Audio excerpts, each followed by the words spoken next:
Bien, mesdames, messieurs, bonsoir, rebonsoir. Donc nous clôturons ces soirées de débat pour les municipales de Perpignan, organisées à l'université de Perpignan pour la première fois avec M. Axel Béliard, qui nous fait l'honneur et l'amabilité d'être parmi nous ce soir, qui donc représente le parti de gauche. Bien ça.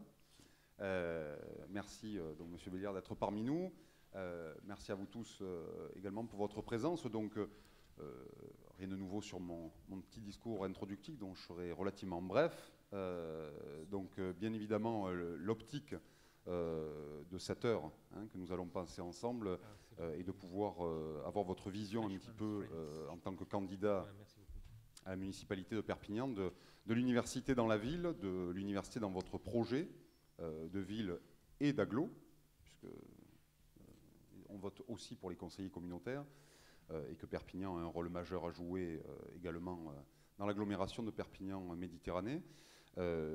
Donc l'optique, bien évidemment, est d'avoir votre vision sur à la fois l'université en tant que structure, en tant que service public, bien sûr, mais aussi en tant qu'employeur, peut-être, en tant que structure qui compte dans une ville de 120 000 habitants, avec quelques 10 000 étudiants et 900 personnels.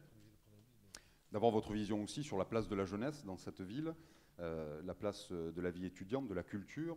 On pourra vous questionner aussi sur d'autres éléments, sur par exemple le développement économique et l'utilité de la recherche, notamment réalisée dans nos 18 laboratoires perpignanais pour le développement du territoire. Et puis bien évidemment tous les projets qui tournent autour de la vie étudiante, de la culture, de la vie associative, finalement de l'émergence un petit peu, et de la créativité qui peut sortir de l'université, et comment vous voyez finalement le lien entre la ville, l'agglomération et l'université pour le développement de l'université, mais aussi bien sûr de la ville et du territoire. Voilà. Donc très simplement, vous allez être donc en contact direct et questionné par nos deux modérateurs enseignants-chercheurs, donc Christophe Feuzet et Jean Menkelil, ainsi que par Frédéric Michalak, donc journaliste à l'Indépendant, après avoir bien évidemment défini en 5 minutes à peu près votre présentation et votre vision globale finalement de l'université dans la ville. Et ensuite, donc, suite à ces échanges nourris, je l'espère, la parole sera bien sûr aux autres journalistes, notamment Véronique Coy de la Lettre M et Julien Marion de l'Indépendant, et puis ensuite, bien sûr, aux étudiants, au personnel et à l'ensemble des présents ce soir. Voilà, merci beaucoup et à plus tard. Merci. Je sais pas si ça marche. Monsieur Béliard, vous avez la parole, alors, on vous laisse 5 minutes. Merci beaucoup. Déjà, bonjour à tous, bonjour à toutes. J'ai pas eu l'honneur d'être étudiant ici à Perpignan. J'étais étudiant pourtant très longtemps, puisque j'ai fait une école de commerce, j'ai fait aussi une école de journalisme. J'étais un peu à la fac, mais juste pour ma culture, puisque j'étais auditeur libre à la Sorbonne en lettres. Bon, tout ça pour dire que j'ai passé beaucoup d'années sur les bancs en tant qu'étudiant. Donc c'est forcément une question qui me préoccupe. Et ça me préoccupe d'autant plus que mon premier combat politique, c'était contre la loi de Vaquet. Alors les jeunes ici ne doivent pas savoir ce que c'est.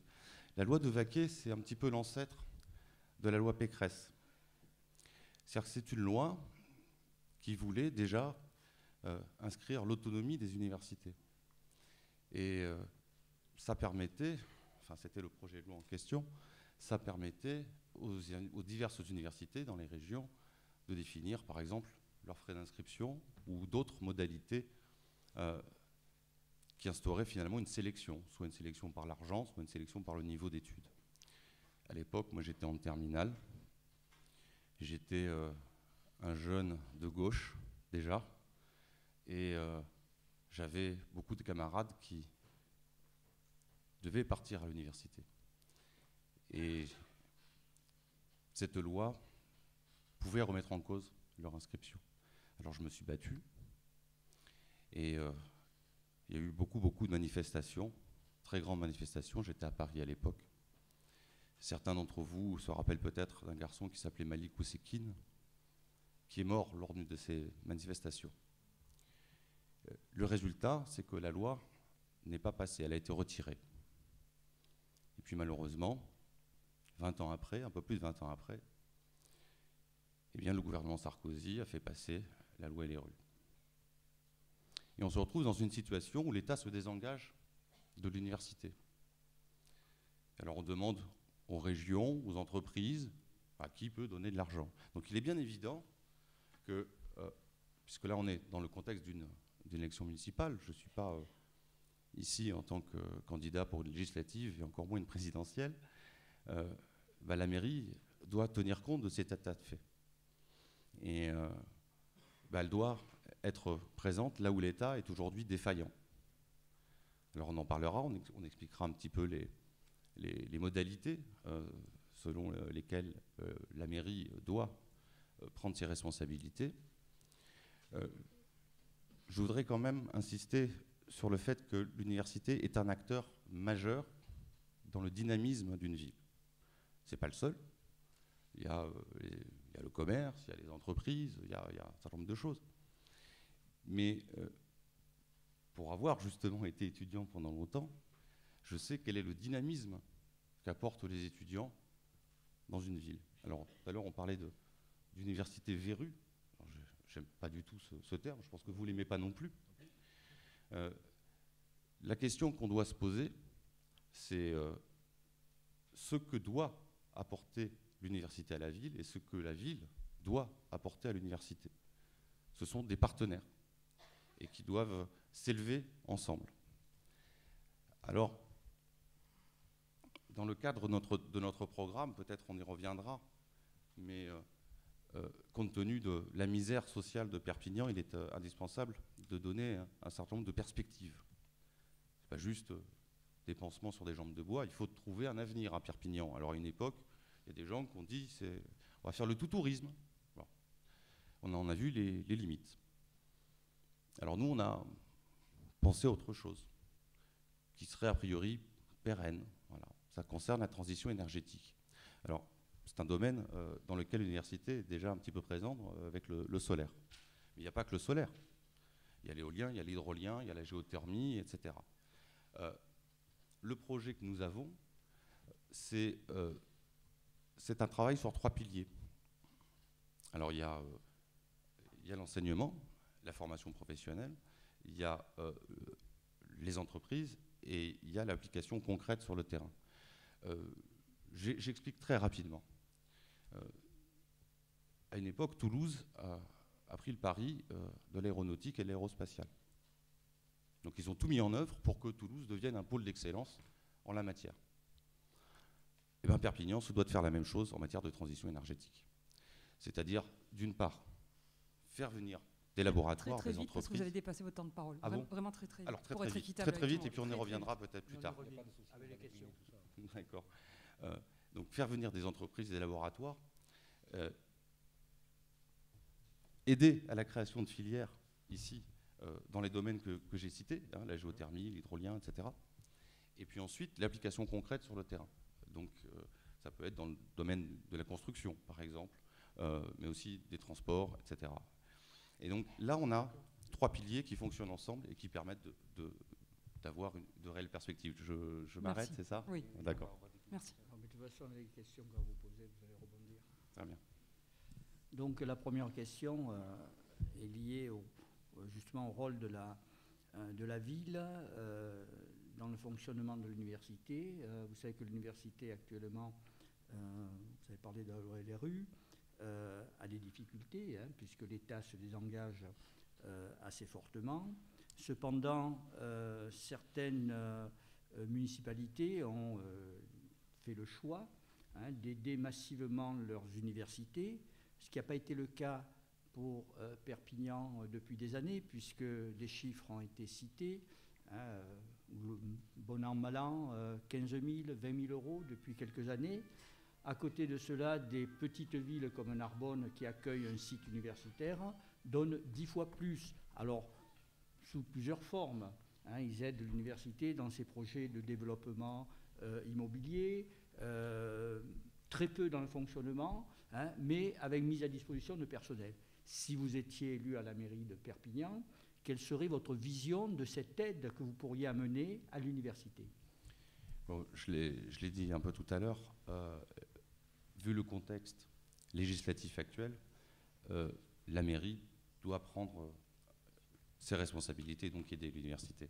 Vous avez cité rapidement Narbonne, je crois que c'est 900 étudiants à peu près, et 150 000 euros donnés par la mairie.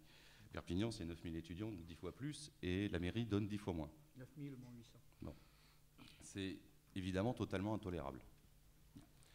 Alors, je ne vais pas vous donner de chiffres extrêmement précis. J'ai vu qu'il y a des candidats qui disaient on donne 1 million, alors peut-être réparti entre l'agglo et la mairie, mais on donne 1 million. D'autres qui ne donnent rien. Monsieur Pujol ne donne rien. Hein. Bon. Je crois que ce n'est pas un montant qu'il faut, comme ça, qu'il faut sortir d'un chapeau. Ce qu'il faut voir ensemble, c'est quels sont les projets sur lesquels on vous accompagne. Et à ce point-là, on les chiffre. Et puis après, on voit effectivement en fonction du budget qu'on a, nous, parce que la ville est très endettée, vous le savez, mais on voit combien ça peut coûter. Alors, prenons l'exemple du chiffre d'1 million, parce que si on prenait la proportion de Narbonne, il faudrait qu'on donne 1,5 million. En nombre d'étudiants, ça reviendra à ça. Prenons le chiffre d'1 million qui a été cité. Effectivement, sur le budget de Perpignan, c'est faisable. Voilà. Mais il n'est pas question de donner 1 million comme ça. Si je suis élu maire, j'ai aussi une responsabilité vis-à-vis des Perpignanais. Donc, je ne peux pas dire je donne 1 million et puis je ne sais pas ce que l'université en fait. Donc, on en discute.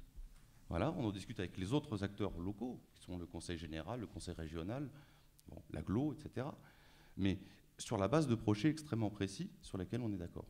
D'accord. Vous seriez pour une aide de projet et pas une aide récurrente. Non, des Alors, investissements. Si certains projets sont des projets à long terme, on a parlé de l'implantation d'une crèche et d'un centre de santé à l'université. Cela suppose quand même une aide récurrente. Est-ce que sur ces projets-là, vous seriez prêt soit à aider financièrement au fonctionnement, soit à aider en mettant des personnels qualifiés, parce que vous savez que les bébés, c'est une compétence. À l'université, je ne crois pas qu'on ait cette compétence.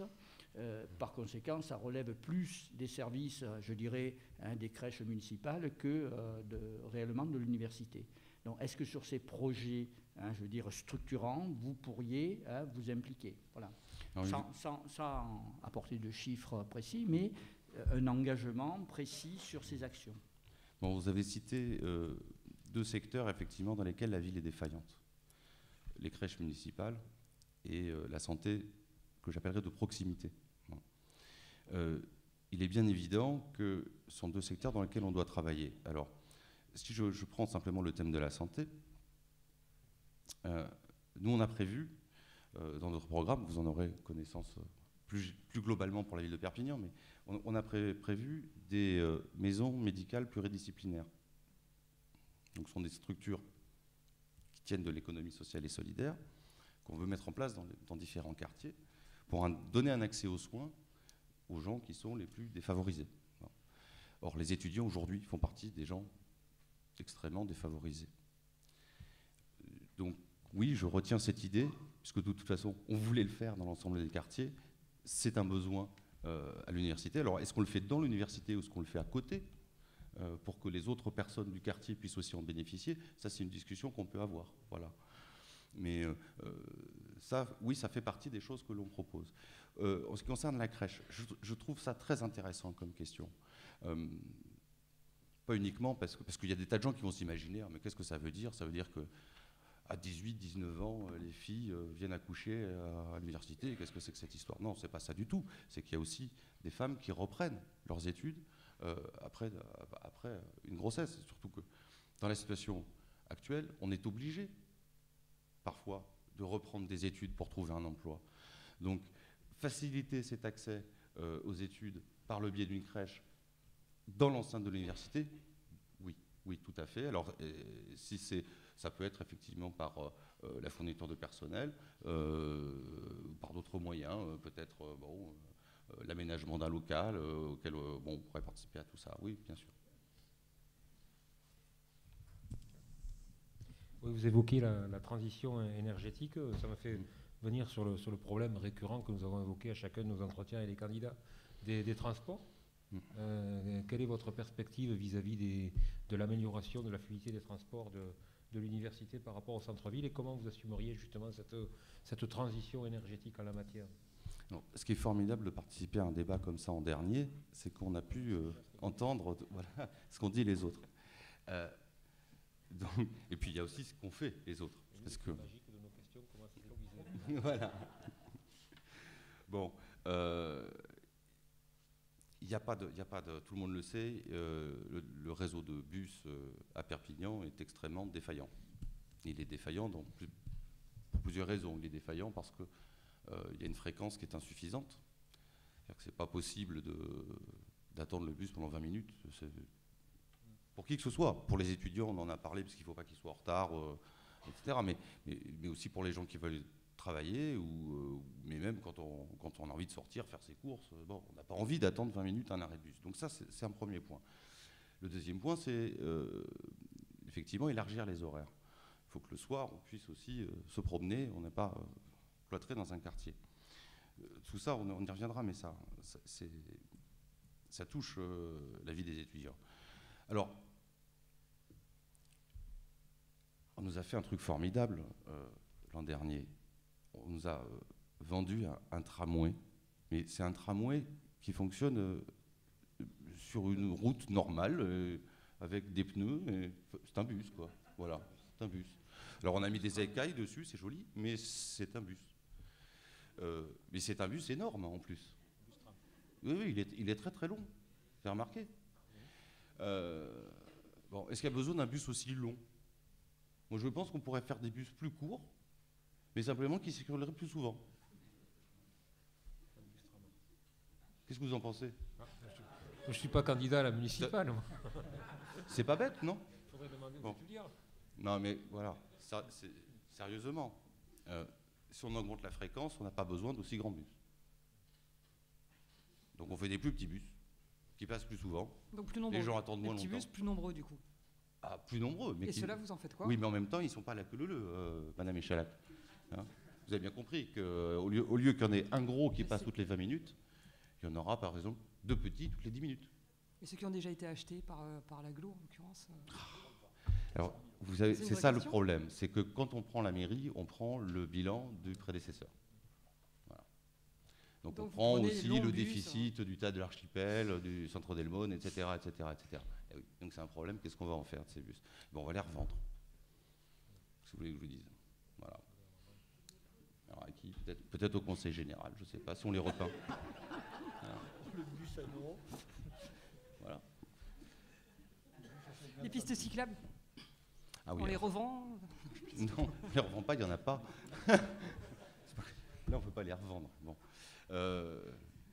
Ça a été souligné, effectivement, les pistes cyclables à Perpignan, c'est une vaste plaisanterie, puisque, en gros, on a juste mis des dessins de cyclistes, et d'une manière très intelligente, systématiquement à contresens des voitures.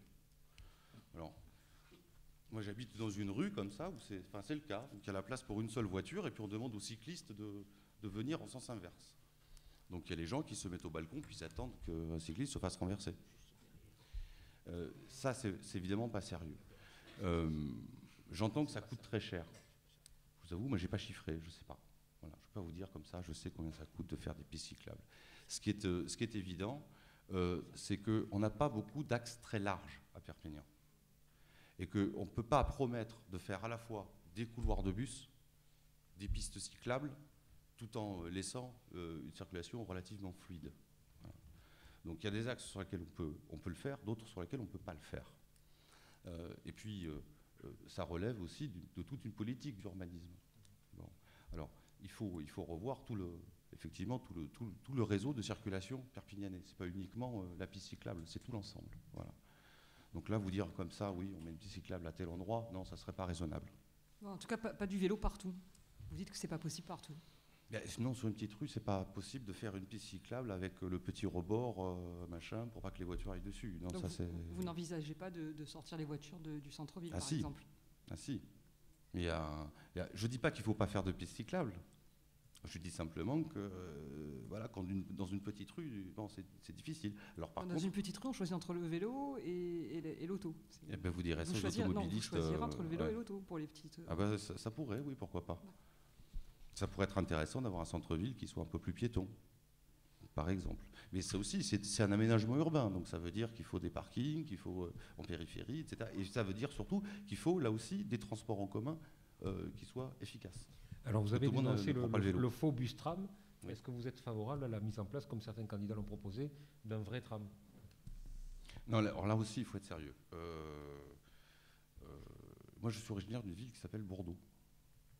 Alors, il y a un tram depuis une dizaine d'années à peu près à Bordeaux. Ça fonctionne. Ça fonctionne, mais la structure de la ville n'est pas du tout la même. Alors, j'entendais les différents candidats. Certains disent le tram, ça coûte 6-7 millions le kilomètre. D'autres qui disent ça coûte 30 millions. D'autres qui disent ça coûte 16-17 millions par kilomètre. Bon, en fait, ça ne se chiffre pas comme ça parce que ça dépend sur quels axes vous les mettez. Parce que le tram demande en fait des travaux d'urbanisme qui permettent d'adapter la voie au tram, avec les circulations, etc., etc. Donc il y a des zones sur lesquelles effectivement le tram va coûter 6 millions de kilomètres, et puis des zones où il va coûter 30 millions de kilomètres. Bon. Est-ce que Perpignan est une ville suffisamment vaste pour qu'on ait réellement besoin d'un tram? Ça, c'est la première question. Deuxième question, est-ce que nous avons les moyens de faire un nouveau projet pharaonique à Perpignan? Je ne pense pas que ça soit la bonne solution. Pour l'instant, concentrons-nous sur un réseau de bus qui soit efficace, qu'on augmente le nombre de lignes, qu'on augmente la fréquence, qu'on puisse voyager le soir en sécurité. Et déjà, je pense qu'on aura fait un grand pas. Oui, donc on revient sur le campus. Vous savez qu'on a de nombreux laboratoires de recherche, 18 exactement. On a des thématiques très fortes, reconnues internationalement. On a des étudiants qui suivent ces formations, qui sortent diplômés, et ensuite, ils ont des projets. Donc l'université a un projet de créer un hôtel d'incubation pour permettre à ces étudiants de travailler pendant un an sur la création d'une petite entreprise. Ça a été fait, vous avez entendu parler d'Akinao par exemple, l'université a aidé donc ces étudiants à créer cette entreprise. Quelle est votre vision donc de l'aide que pourra apporter la municipalité à ce type de projet, qui serait un projet d'hôtel dans le campus et non pas à l'extérieur? Bon. De quoi il y a besoin pour un incubateur d'entreprise? Il y a besoin de locaux, il y a besoin de matériel informatique, imprimantes, photocopieurs, etc. Il y a besoin de connexion Internet. Puis il y a besoin de quelques meubles. Bon, ça ne coûte pas très cher. Et je dirais, quand on a quelque chose qui ne coûte pas cher et qui permet de créer des emplois, il ne faut pas s'en passer. Ça, c'est la première chose. Deuxième chose, je crois qu'on parle toujours de mobilité concernant les étudiants. On dit toujours les étudiants, ils ont envie de bouger partout. Bon. Et c'est vrai que quand on est jeune, j'ai été jeune, bon, on aime bien voyager. Mais il y a aussi des gens qui aiment bien rester là où ils ont leur famille, où ils ont leurs amis, dans leur pays. Bon. Et donc, il faut donner les moyens à ces gens de pouvoir travailler là où ils sont. Donc l'incubateur est un moyen. Donc, oui, bien sûr. Il faut. Alors après, c'est toujours pareil. Étudions ensemble la façon dont la mairie peut aider le plus efficacement possible, dans la mesure de ses moyens, ce type de projet. Mais oui, il faut le mettre en place, évidemment.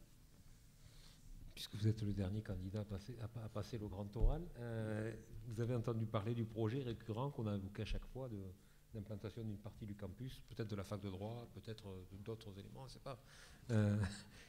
En centre-ville, quelle est votre position par rapport à cette idée de réintroduire l'université en centre-ville, les étudiants en centre-ville, et en fait de redonner un petit peu vie à ce centre-ville dont on dit quelquefois qu'il se meurt un petit peu? Bon, Déjà, je voudrais, parce qu'effectivement, ça avait été évoqué par les autres candidats, notamment la Dalle Arago, et notamment M. Pujol, qui nous a expliqué qu'il avait déjà les dessins. Bon. Alors, je suis un peu renseigné, parce que je connais quelques personnes, et notamment des architectes bien connus de Perpignan. C'est dommage que M. Pujol ne soit pas là, parce que s'il nous dit qu'il a les dessins, ça veut dire qu'il a tout délégué au privé, ou alors qu'il ne connaît pas bien le code du marché public, ou alors qu'il a essayé d'enfumer un peu l'auditoire. Parce que quand on fait ce genre de projet, il est obligatoire de faire un concours d'architecte. Il n'y en a pas eu. C'est obligatoire de faire un appel d'offres. Il n'y en a pas eu. Parler de dessin. Oui, alors peut-être il a fait des dessins, lui, sur son... Voilà, c'était pendant la présentation au début du... D'accord. Non, il faut être... on va revenir à des choses sérieuses. Le projet d'installer la fac de droit d'Alarago, c'est un vieux projet. D'ailleurs, ma colistière, Jacqueline Amiel-Donat, avait défendu ce projet à une époque. Il y a d'autres endroits où on peut installer des bâtiments de l'université. Il y a la place du Puig, il y a le centre Delmon. J'ai même entendu des gens qui estiment que le théâtre de l'Archipel pourrait aussi accueillir des locaux de l'université. Vous le pensez aussi? Je ne suis pas convaincu. Je ne suis pas convaincu. Mais je veux bien me laisser convaincre, si effectivement le projet est si intéressant que ça. D'Alarago, pour la fac de droit, c'est effectivement logique, puisqu'on est à côté du palais de justice. Ça pose des petits problèmes, je pense, d'urbanisme, justement, et de circulation. Bon. Mais c'est à étudier. Voilà, pourquoi pas. Mais je vous ai cité d'autres emplacements possibles. Je ne suis pas du tout contre l'éclatement des sites. Voilà, je ne suis pas du tout contre ça. Je vais vous donner un exemple. La faculté de médecine de Montpellier est à l'Étroit. Qu'est-ce qu'on attend pour proposer? Alors évidemment, ce n'est pas nous qui décidons, mais on peut proposer qu'il y ait une antenne de la fac de médecine ici, à Perpignan. On a un grand hôpital public, et bien pourquoi pas? Et la faculté et à ce moment-là, l'hôpital, il est au Vernet. Donc il serait logique que la fac de médecine soit également au Vernet. Ça ne gênerait personne. Pourquoi tout devrait être au Moulin à Vent? À partir du moment où on a, comme on le disait tout à l'heure, des transports qui sont efficaces, voilà, eh bien, on peut se permettre ce genre de choses. Voilà, ça ne pose pas de problème. Je vais revenir d'ailleurs sur les transports. Il y a un truc que je n'ai pas évoqué. Quand on est étudiant ici au Moulin à Vent, qu'on veut aller, je ne sais pas moi, manger un morceau on a une pause entre les cours, on veut manger un morceau au centre-ville. Bon, c'est pas simple. Hein. On attend le bus, après c'est long, on n'a pas le temps, on ne peut pas y aller. Bon. Y a une idée qu'on a eue comme ça. Alors vous allez rigoler, hein, ça vaut le tram-bus. Hein. C'est le bus à grande vitesse. On l'appellera peut-être pas comme ça, hein, mais l'idée c'est quoi? C'est de faire une ligne entre la fac et le centre-ville avec un minimum d'arrêts. Voilà. Donc, elle ne s'arrêterait pas partout. Pardon? Si vous voulez. Donc, ça permet effectivement d'aller au centre-ville très rapidement. Et on peut faire la même chose depuis le Vernet. Ça, c'est possible. Bon. Voilà. Ce sont des idées. Nous avons des idées, c'est quand même formidable. Bon.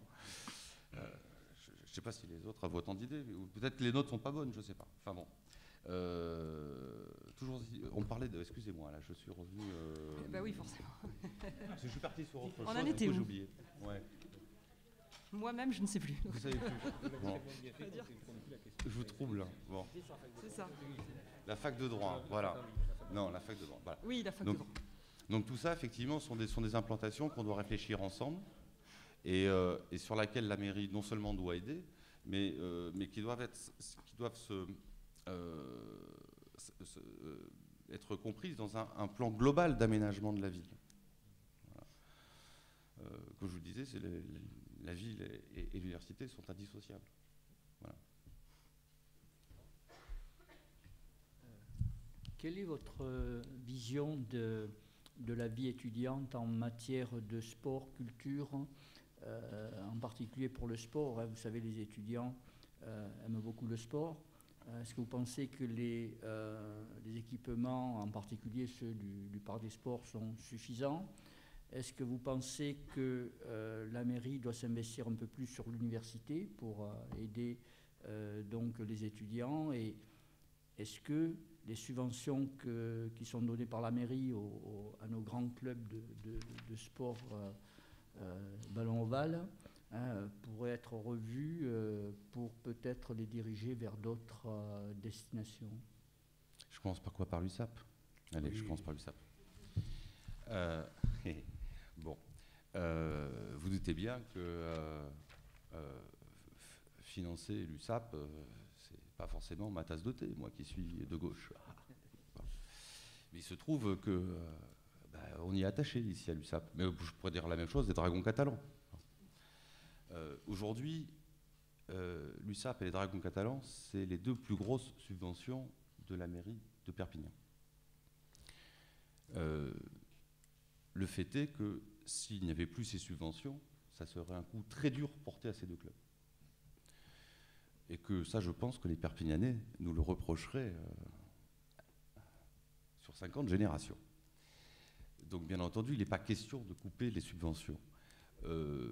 Voir si elles sont trop hautes, oui, ça, on peut effectivement discuter avec eux. Demander aussi au club de faire un certain nombre d'économies. Ça aussi, on peut le faire. Parce que quand je me promène l'après-midi devant Aimé Giral et qu'en pleine journée, je vois l'éclairage allumé, ça me pose un souci. Voilà. Et ça m'embête de donner de l'argent pour qu'on le gaspille comme ça. Bon. Donc ça, il peut y avoir des contreparties pour que ces subventions ne soient pas utilisées n'importe comment. Ensuite, pour moi, il n'y a pas d'opposition entre les subventions accordées à l'USAP ou au Dragon catalan ou à d'autres clubs de sport et au budget qu'on donne au sport amateur. Ce sont deux budgets différents. On a une chance ici quand même à Perpignan. Vous avez parlé du parc des sports. Il est de très bonne qualité. Il y a quand même des choses, je suis obligé de le reconnaître, qui ont été bien faites. Donc les équipements sportifs à Perpignan sont de bonne qualité. Et, je crois qu'il y a peu de villes universitaires en France qui peuvent se targuer d'avoir un accès aussi commode et de qualité au sport. La vie culturelle aussi à Perpignan est vivace, on doit le reconnaître aussi. Le problème, c'est pas tellement s'il faut rajouter des clubs de sport, des terrains, etc. Est-ce que c'est accessible à la bourse des étudiants? C'est ça le vrai problème. Donc nous, qu'est-ce qu'on peut faire? Si les étudiants n'ont pas les moyens d'aller au cinéma, d'aller voir une expo, ou de s'inscrire dans le club de rugby, ou de foot, ou de je ne sais quoi. Bon. Eh bien, il faut qu'on essaye d'agir sur le niveau de vie global des étudiants. On ne va pas faire du Zola, mais il n'empêche, vous le savez, la prostitution étudiante, ça existe. Et ça existe ici, à Perpignan. C'est pas par plaisir que ça existe. C'est parce que les étudiants en ont besoin. Ils ont besoin d'argent pour se loger, pour s'acheter l'équipement dont ils ont besoin, l'ordinateur, la connexion Internet, pour se nourrir. Et puis parce quand on est jeune, on a envie de sortir aussi. On n'est pas, quand on a fini ses études, on n'a pas juste envie de rentrer chez soi réviser. On a envie d'aller boire un verre avec les copains. On a envie effectivement d'aller au ciné, de voir un concert, bon, etc. Alors qu'est-ce que la ville peut faire? On a parlé tout à l'heure effectivement d'un centre médical qui pourrait être mis en place, qui déjà soulage. Mais il y a plein d'autres choses qu'on peut faire. En matière d'alimentation, par exemple. On a la chance d'être dans un département qui est fortement agricole. La mairie peut organiser le fait de mettre à disposition des produits locaux à très bas coût pour les étudiants, pour qu'ils puissent se nourrir correctement. la mairie peut aussi intervenir auprès du Crous et travailler avec le Crous pour que, par exemple, les logements de la CTU puissent bénéficier de connexions Internet gratuites ou très peu chères. Bon. On peut aussi travailler sur, effectivement, le fait de donner, enfin, pas de donner, mais en tout cas on va dire de donner à prix réduit des ordinateurs aux étudiants qui pourront en avoir besoin. Qu'est-ce que vous faites en matière de culture? Comment vous donnez un accès plus facilité aux étudiants à la culture, par exemple? Alors, il y a Pass Culture qui existe. Bon, voilà. C'est plutôt une bonne chose. Le faire moins cher, ça serait encore mieux. On en revient toujours au même, c'est la question des transports. C'est-à-dire, quand vous êtes, par exemple, ici au Moulin à Vent, vous voulez aller le soir voir une expo, ou je sais pas. Bon, s'il n'y a plus de bus, vous faites comment? Tous les étudiants ont de voiture. Donc l'accès à la culture, c'est aussi ça. C'est aussi améliorer les déplacements. Et sinon, une fois qu'on est arrivé sur le lieu d'exposition, oui, comment on fait pour payer? Vous réservez un contingent de places gratuites? Alors, je ne vais pas m'avancer complètement pour dire la gratuité dans tel ou tel domaine, parce que c'est pas toujours là qu'on veut. C'est pas, voilà. Est-ce que la mairie peut acheter des places pour les étudiants? À voir. Je dis à voir, parce que franchement, ça aussi, il faut le chiffrer. Si tout d'un coup, pour je sais pas, un concert, on dit la mairie donne à disposition 20 places parce qu'on n'a pas les moyens d'en donner 100, comment on détermine que les 20 étudiants qui vont avoir ces places-là, ils vont faire la queue devant un guichet en se levant à 4h du matin? Non, c'est pas sérieux ça. Donc il faut que les conditions soient les mêmes pour tout le monde.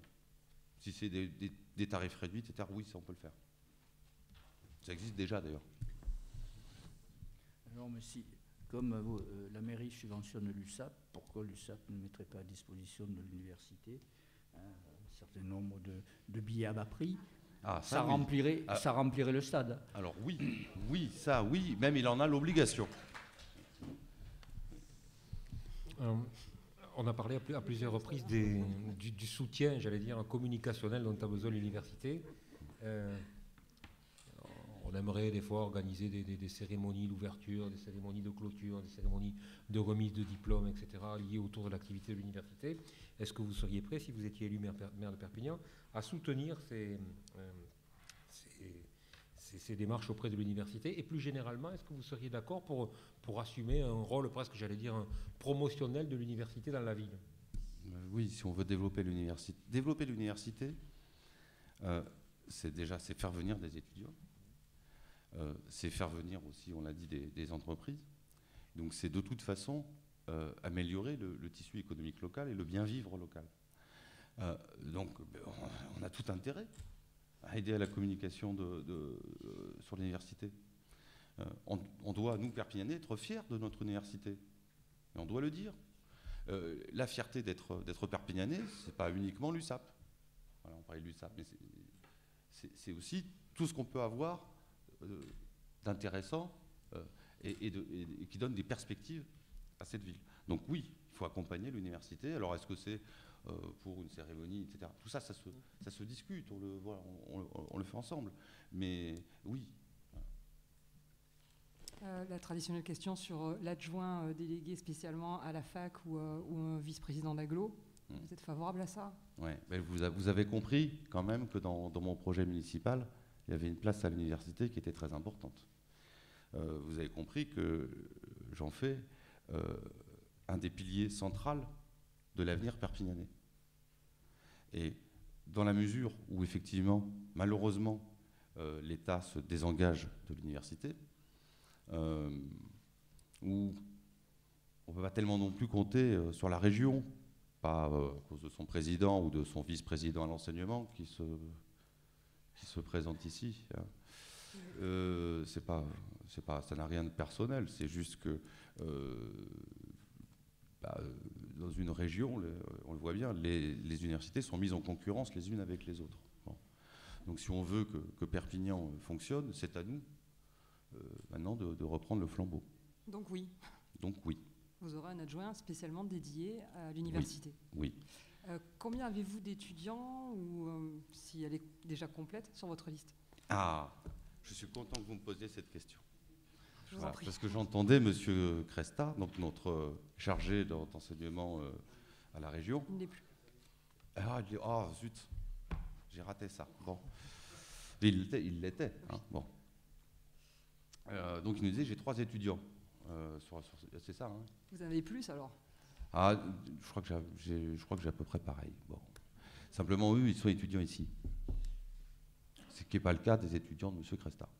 Qui sont étudiants où? Vous allez nous l'apprendre. Mais qui sont à Toulouse. Mais bon, ça... Donc, c'est pas pour faire du chauvinisme, hein, mais je pense que si on veut travailler sur l'université de Perpignan, c'est mieux d'y être. Et est-ce qu'ils sont en place éligible? Alors, écoutez, tout dépendra du score que vous nous donnez. Est-ce qu'ils sont dans les 15 premiers? Donc, plus vous voterez pour nous, eh bien, je vais vous dire, il y en a un qui est 5e. D'accord. Voilà. Vous aurez son nom demain. Il paraît. Après-demain, si vous lisez l'Indépendant.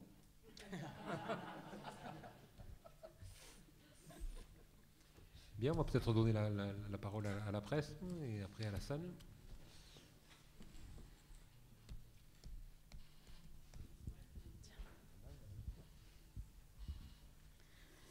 Même question qu'au candidat précédent. Quelles actions comptez-vous mener pour donner ou offrir, en tous les cas, un maximum de débouchés professionnels aux étudiants de l'université, quand on sait que la première compétence de l'agglo, c'est l'économie? Bon, j'ai expliqué tout à l'heure qu'on avait un grand projet sur la transition énergétique. On croit vraiment à ça, parce que les énergies renouvelables, on en aura de plus en plus besoin. Et on en aura toujours besoin. Donc, aider à la création de filières, comme je le disais, d'excellence dans les domaines de la géothermie, de l'hydrolien, etc. Comme il y en a déjà au niveau du solaire, je pense que ça donne des perspectives aux étudiants perpignanais. Dans tous les cas, il y a un autre secteur qui est créateur d'emplois. On en a un petit peu parlé, c'est l'économie sociale et solidaire. On est dans une ville qui est particulièrement sinistrée, avec une personne sur 3 qui vit sous le seuil de pauvreté. Globalement, la moitié des gens qui n'ont pas d'emploi stable. Chez les jeunes, c'est pire, c'est 7 sur 10, je crois, qui ne trouvent pas d'emploi stable, parmi ceux qui cherchent un emploi. C'est pas la mairie qui crée des emplois. Alors elle peut, il y a des employés municipaux, enfin ça, on est déjà on a une palanquée, donc c'est pas le problème n'est pas là. Mais il faut créer les conditions pour qu'il y ait davantage d'emplois à Perpignan. Alors l'autre solution, en dehors de ce grand projet dont je vous ai parlé... Justement, c'est quoi créer les solutions pour qu'il y ait plus d'entreprises à Perpignan? Ça se traduirait comment? Alors justement, je vous parle là de l'économie sociale et solidaire. On a parlé des maisons médicales pluridisciplinaires. Il y a d'autres choses qu'on peut mettre en place. Par exemple, des coopératives d'habitants, des systèmes comme ça, où les habitants s'occupent de leur quartier, de l'entretien, de l'aménagement ou de la réhabilitation de certaines parties de bâtiments ou de rues, etc. Ça existe dans certaines villes en France, ça fonctionne. Les gens sont rémunérés pour ça, ce sont des emplois stables. Et en plus, ça a un avantage, c'est que ça permet aux gens de s'investir dans leur quartier, donc de s'impliquer à nouveau dans la vie de leur ville. Bon. Ça, ce sont des initiatives qu'on veut mettre en place. Ce ne sont pas des choses très coûteuses et ça permet tout de suite de créer de l'emploi. Est-ce que je réponds à votre question ou est-ce que... Je ne sais pas, je me pose la question d'être un jeune chercheur diplômé. La solution que vous me proposez, c'est d'aller travailler dans l'économie sociale et solidaire. Ah non, je vous ai dit... Alors, on est passé à un autre sujet. Voilà. Quand je vous parlais tout à l'heure de la transition énergétique, là on forme des ingénieurs. Je vous ai dit, il y a 3 piliers. il y a la formation, que ce soit l'université, les lycées professionnels et la formation professionnelle. Le deuxième pilier, ce sont les entreprises et les laboratoires. Le troisième pilier, c'est l'application concrète. La mairie doit donc donner les moyens à des entreprises et des laboratoires de s'installer. Alors on le fait comment? L'incitation fiscale, par exemple. Ces entreprises qui arrivent ici, en général, dans un premier temps, elles arrivent avec leurs ingénieurs. Donc les créations d'emplois ne sont effectivement pas les ingénieurs que vous citez, ça va être des postes peu qualifiés ou pas qualifiés. Alors là, je sors un peu de l'université, mais ça tombe en fait plutôt bien, parce qu'à Perpignan, les besoins, ils sont aujourd'hui, je parle d'aujourd'hui, ce sont des emplois peu qualifiés ou non qualifiés. Par contre, c'est pour ça que je disais que ça marche sur trois jambes, cette histoire, sur trois piliers, en tout cas 3 jambes, c'est pas très joli. Lorsque vous créez des filières qui vont permettre à des gens donc d'obtenir des qualifications, c'est ensuite eux qui prendront la relève des ingénieurs qui étaient là. Voilà. Est-ce que ça répond un peu mieux à votre question? Alors je vais vous poser une question, peut-être vous l'avez évoqué, mais Dormez. Voilà, je dormais, je m'étais endormi. Je voulais savoir quel était votre projet pour la valorisation de la recherche de l'université, notamment dans des domaines, alors il y a les énergies renouvelables, il y a énormément de choses positives, mais voilà, dans le tourisme, dans tout ce qui est sciences humaines et sociales, où des recherches sont quand même intéressantes ici à l'université, voilà, je voulais savoir ce que vous pensiez de cela. Écoutez, je crois... il me semble que ça avait été un petit peu énoncé par un autre candidat qui disait vouloir associer effectivement les chercheurs à l'université, les sociologues par exemple. C'est effectivement une idée intéressante. C'est même une idée très intéressante. Quoi qu'on fasse dans le développement de la ville, il faut associer les gens qui savent de manière générale. Alors, quand on a besoin de l'avis d'un sociologue, effectivement, il faut associer les sociologues. Si on a besoin de l'avis d'urbanistes, on fait appel à eux, etc., etc., etc. Voilà. C'est tout à fait logique. On ne va pas faire travailler juste les petits copains. Voilà. Donc, vous verrez dans la constitution de la liste que nous avons des gens avec des domaines de compétences très variés et justement qui répondent aux différents besoins d'une ville. Mais on ne sait pas tout. Et puis on a besoin de concertation, on a besoin de dialogue. Il y a d'autres personnes qui ont des très bonnes idées. Donc bien sûr, oui, faire intervenir toutes les compétences, tous les savoirs, c'est essentiel. Il y a une question parmi les étudiants peut-être ou les enseignants. Oui, là-haut et là.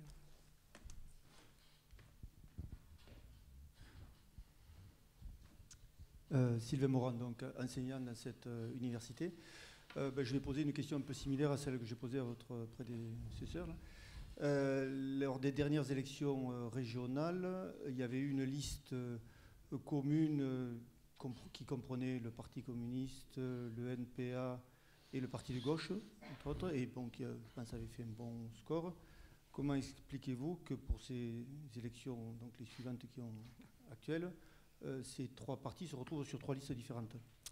On s'égare de nouveau du sujet. Oui, mais en même Merci, temps, monsieur. je pense que l'université de Perpignan, vous savez bien que ces élections sont locales, mais il y aura une lecture nationale de ces résultats. Donc, au niveau des villes comme Perpignan, qui sont assez grandes, on va regarder les partis politiques en présence et les scores des partis politiques. Je pense que ça intéresse les étudiants et les enseignants-chercheurs de cette université. Je ne dis pas le contraire, c'est la question hors sujet. Allez-y. Donc, tout à l'heure, il y a eu une question sur le sexe. Je ne pense pas que vous ayez noté que c'était une question hors sujet aussi. Non, je vais répondre très rapidement, mais je ne vais pas faire l'historique de toutes les élections, donc je ne vais pas revenir sur les dernières régionales. Il se trouve, vous savez bien qu'à la gauche du Parti socialiste, car à gauche tout simplement, parce que le Parti socialiste n'est plus de gauche, vous avez différentes formations. Alors vous avez un mouvement qui s'appelle le Front de gauche, mais c'est un mouvement, ce n'est pas un parti politique. Enfin, au sein du Front de gauche, vous avez le Parti de gauche, dont je suis un militant, et vous avez le Parti communiste, entre autres. Bon. il y a des choses sur lesquelles on se rejoint, d'autres sur lesquelles on ne se rejoint pas. Bon, là, pour cette élection municipale, ils ont considéré qu'ils pouvaient se sortir du front de gauche et puis aller tranquillement s'arranger avec Jacques Resta. Alors, moi, j'ai rien contre les socialistes de manière générale. J'ai juste un souci quand ils sont députés et qu'ils votent toutes les lois d'un gouvernement qui se dit lui-même libéral. C'est-à-dire qu'il applique en gros la politique de Sarkozy. Là, ça me pose un souci. Les communistes, ça ne leur a pas posé de souci. Je le regrette, mais c'est comme ça. Après, effectivement, ça a été rappelé par Stéphanie, à une époque, enfin, à un moment donné, on avait envisagé la possibilité de se présenter ensemble. Non, ça ne s'est pas fait. Elle s'en est expliquée tout à l'heure, je ne vais pas revenir dessus. Il y avait une question, je crois, derrière vous, là, madame. Ah, il me semblait que vous... Plus de questions. Monsieur. Paul Tavernier, le cadre administratif de l'université. Vous avez parlé tout à l'heure d'Alarago, on en a parlé à bien des égards. L'université de Perpignan a 6 siècles d'ancienneté et un lieu historique sur lequel quelques-uns de vos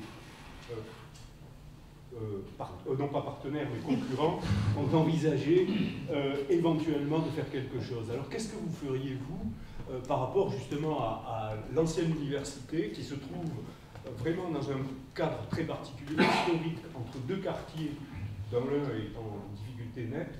Quelle serait la façon dont vous envisageriez de réinvestir ces lieux pour le compte de l'université?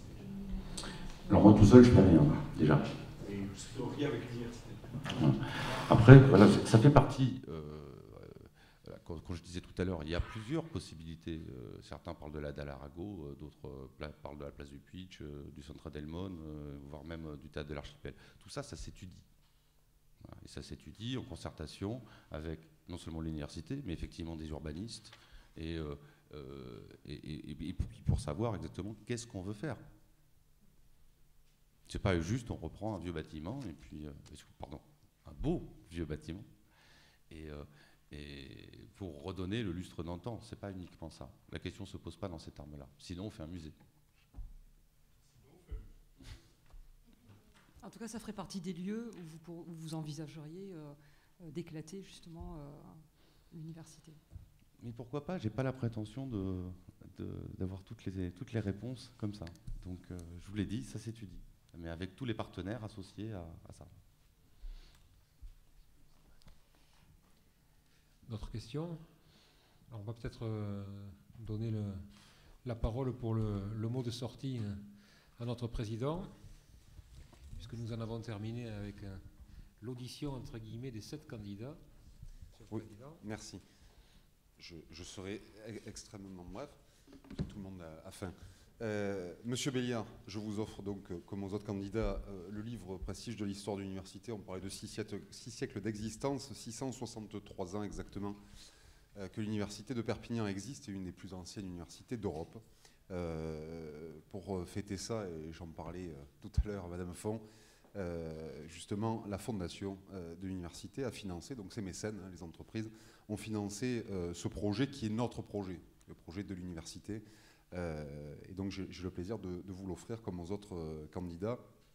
Vous y découvrirez notamment, par exemple, l'histoire de la disparition de la faculté de médecine de Perpignan, entre autres choses. Et aujourd'hui, dans le contexte, effectivement, moi je suis ouvert à beaucoup de choses, à beaucoup de propositions. Simplement, je pense qu'on est rentré dans le cadre d'une nouvelle loi, qui est la loi sur l'enseignement supérieur et la recherche du 22 juillet dernier, qui parle maintenant de contrat et de politique de site régional, de complémentarité des formations et de la recherche. Donc bon, ça s'étudie dans un cadre, à mon avis, beaucoup plus large que le cadre perpignanais. Simplement, vous le disiez, je pense que nous faisons des choses, et de très belles choses ici en formation et en recherche, et qu'il me paraît très important de valoriser ce qui existe, de le mettre en avant et de le mettre en synergie, pour justement qu'il serve avant tout le territoire, avant qu'il serve d'autres territoires que le nôtre, ce qui est malheureusement aujourd'hui le cas, et le paradoxe. C'est que nos recherches aujourd'hui servent davantage à l'international, au national et à l'international qu'au niveau local. Et c'est ce contre quoi je souhaite, avec mon équipe, lutter activement. En tout cas, merci beaucoup pour votre présence. Merci aussi à vous tous, aux modérateurs, des 3 dernières soirées que nous avons organisées. Merci beaucoup au Journal Indépendant pour ce partenariat, aux journalistes qui sont venus, au public bien sûr, et aux collègues et étudiants. Simplement, c'était une première. Je pense que ça s'est plutôt bien déroulé pour une première. Donc je remercie aussi bien sûr tous les services qui ont travaillé, notamment le service communication, service de la sécurité, je vois Michel là-haut, et le cabinet qui ont fait du beau boulot, le service Platinium aussi, qui est le service d'appui numérique, Morgane, merci. Et simplement pour vous indiquer qu'effectivement on s'est invité dans la campagne, c'était le thème, voilà, l'université s'est invitée. Je pense qu'on ne peut pas se satisfaire de cette étape, ce n'est qu'une étape justement, mais je pense qu'il est important aussi de sensibiliser les candidats sur la présence de l'université, sur des thèmes un petit peu nouveaux qui ne s'étaient jamais vraiment invités, et de les interpeller un petit peu sur ces questions. On a eu des réponses, on a eu des programmes qui sont parfois assez proches, parfois assez dissemblables, et ça en fait tout l'intérêt justement des échanges et du débat. Et je pense qu'on aura l'occasion aussi très prochainement sur d'autres élections d'envisager des formules peut-être adaptées mais assez similaires, parce que c'est avant tout un lieu de débat démocratique, et je m'en félicite tous les jours un peu plus. Voilà. En tout cas, merci beaucoup, merci à vous, merci à tout le monde, et donc à très bientôt. Et votez, pensez à voter.